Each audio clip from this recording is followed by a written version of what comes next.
গণহত্যা প্রতিরোধ করতে হবে। 18 কোটি মানুষ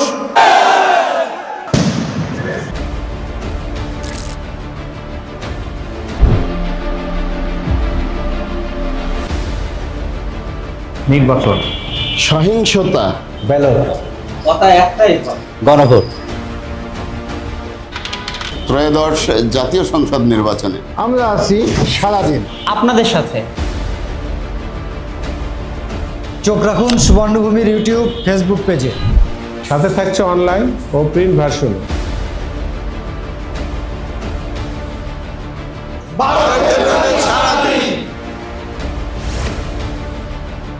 আমরা আছি আপনাদের সাথে। ফিরেছে আবার সুবর্ণ